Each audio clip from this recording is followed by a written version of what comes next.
Assalamu alaikum, dear students.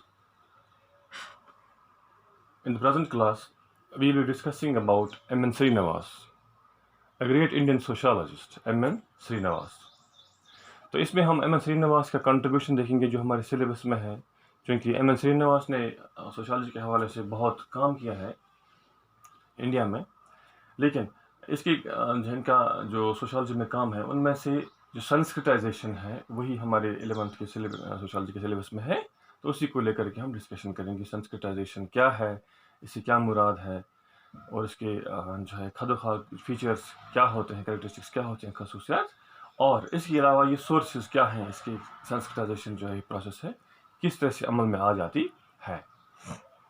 चलिए जी शुरू करते हैं। जो संस्कृताइजेशन जो टर्म है वो M.N. श्रीनिवास ने अपनी book society among the Coorgs में इस्तेमाल किया था पहली बार।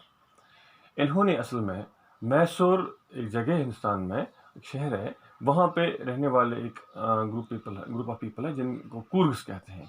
इन्होंने इन कूर्ग्स में स्टडी किया और पहले तो इन्होंने लफ्ज़ ब्राह्मणाइजेशन इस प्रोसेस के लिए इस्तेमाल किया था, लेकिन आखिरकार इन्होंने इसको रिप्लेस करके संस्कृताइजेशन का लफ्ज़ इस्तेमाल किया। अब हम ये देखते हैं कि संस्कृताइजेशन से क्या मुराद है।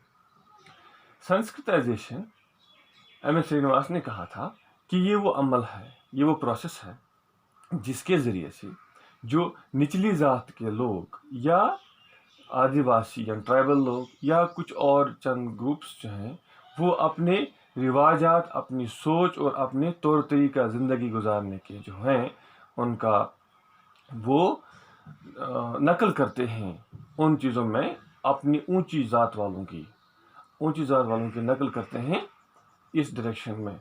इस हवाले से वो ऊंची जात वालों के तौर तरीके, उनके रिवाजात, रस्म रिवाजात, उनके तरीक़ेकार ज़िंदगी के उनको नकल करके अपने ज़िंदगी में ढाते हैं, अपने आप में वो इमिटेट करते हैं।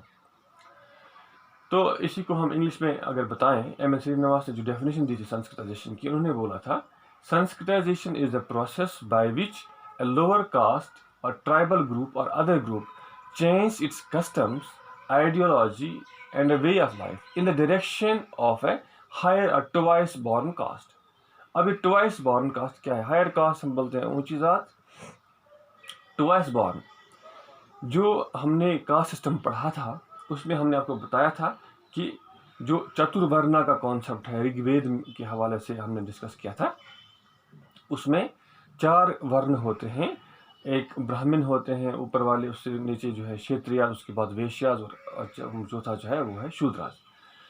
शूद्राज को छोड़ करके जो ऊपर वाले टॉप 3 हैं, जो ब्राह्मण, क्षत्रियाज और वैश्याज, उन्हें कहा जाता है कि वो ट्वाइस बॉर्न है, जिनको हिंदी में कहते हैं द्विज। अब ये ट्वाइस बॉर्न या हायर कास्ट या द्विज जो हैं, इन्हीं की नकल जब लोअर कास्ट वाले लोग करें तो वो कहलाता है संस्कृताइजेशन। M.N. श्रीनिवास ने ऑब्जर्व किया कि जो ब्राह्मण हैं उनकी तरह जो लोअर कास्ट हैं नकल करते हैं, उन ब्राह्मणों की लिबास की नकल करते हैं, उनकी जो वो उनका रहन सहन घर में जो है, उनका खाने का पीने का तरीका, उनके शादी ब्याह का तरीका, उनके जो है रस्म रिवाज का तरीका जो है उनकी नकल करते हैं ये लोअर कास्ट वाले और अपनी ज़िंदगी में डालते हैं। इनको लगता है कि निचली जात वालों की साइकोलॉजिकल सोच है और सच भी है कि हमें समाज में जो है कम समझा जाता है, तो ये इन अच्छे ऊंची जात वालों की नकल करके ये अपने आप को सेटिस्फैक्शन देते हैं या अपने आप को समाज में इस पोजीशन में लाने का एफर्ट करते हैं कि वो भी उन ऊंची जात वालों की बराबर दिखें। हाँ, ये एक सच है कि वो इससे ऐसे करने से, संस्कृताइजेशन जो का प्रोसेस करने से उन्हें ये साइकोलॉजिकल सेटिस्फैक्शन तो होता है, लेकिन कास्ट नहीं बदल जाती है। यकीनन जब अगर किसी शख्स के पास जो निचली जात का है और उसने जो है दुकान या बिजनेस या किसी ऐसे आस्पेक्ट से तरक्की की या किसी पर पढ़ाई करके कोई प्रोफेशन हासिल किया, तो उसकी इकोनॉमिक पोजीशन जो है बेहतर होगी, जिसकी वजह से वो एफर्ट कर सकता है कि वो ऊंची जात वालों की तरह की वो नकल करे। लेकिन क्योंकि मैंने आपको बताया है, जब हम सोशल स्टेट्स पढ़ते थे तो उसमें मैं आपको बताया था कि जो स्टेट्स दो तरीके का होता है, अचीव्ड स्टेट्स और एस्क्राइब्ड स्टेट्स।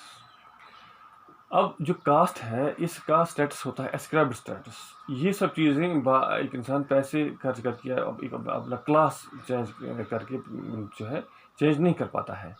ये तो जब इनबॉर्न होता है, जिस कास्ट में पैदा हुआ तो वो कास्ट का स्टेटस उसको लग जाता है, जो एस्क्राइब्ड स्टेटस कहलाता है।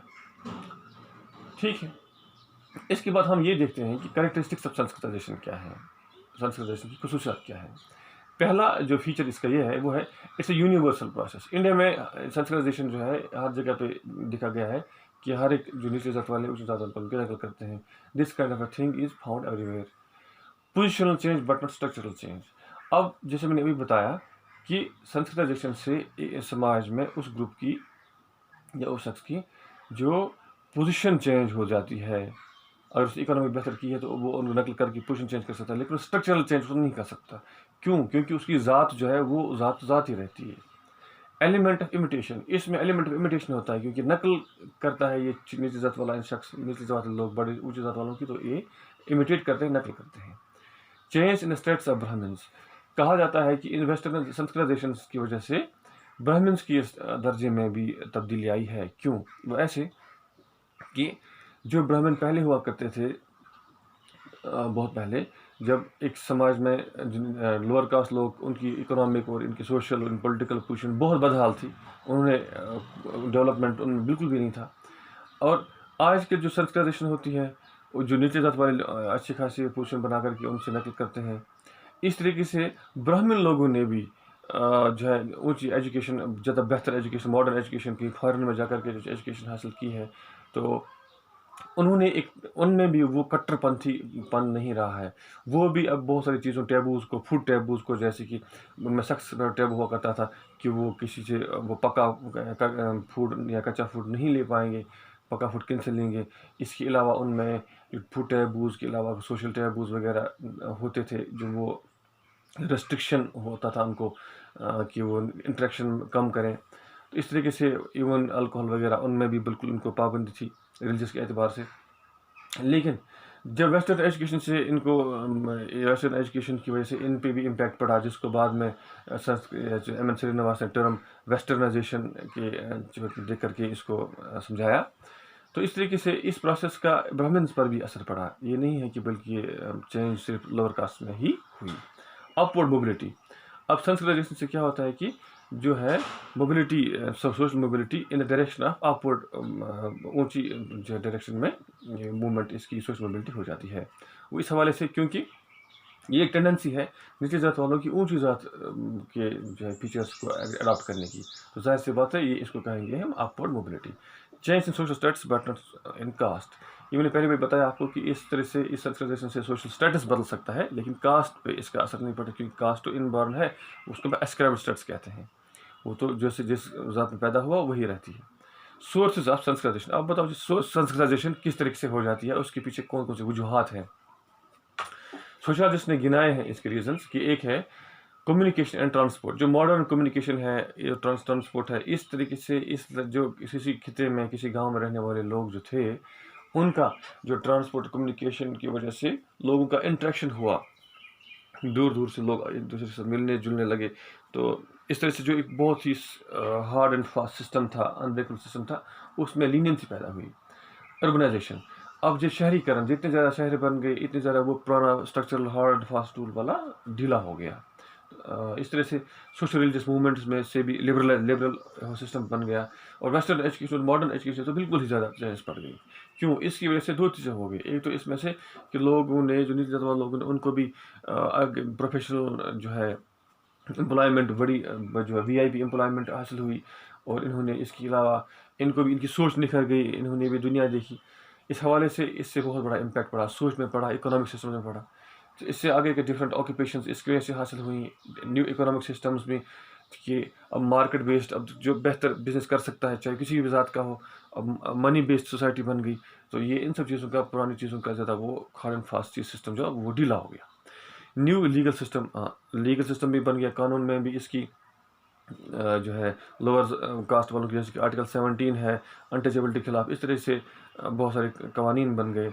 तो पैशन फॉर मनी, तो पैसों के एतबार से ही समाज की सोच बनती है। इस हवाले से जिसके पास ज़्यादा मॉनेटरी पावर है तो ज़ाहिर सी बात है वो जो चीज़ करेगा उसको एक्सेप्टेंस सोशल जो है अप्रूवल भी हासिल हो जाती है। इस हवाले से हमने देखा एम एस श्रीनिवास का कॉन्सेप्ट जो है सेंसिटाइजेशन क्या है, इसकी डेफिनेशन हमने देखी, फिर कैरेक्टरिस्टिक्स से देखी और अल्टीमेटली हमने इसकी सोर्स ऑफ सेंसिटाइजेशन की भी देखी। नेक्स्ट टॉपिक तक हम इंशाल्लाह आपसे सलाम जो है अलविदा ले लेते हैं। अस्सलाम वालेकुम।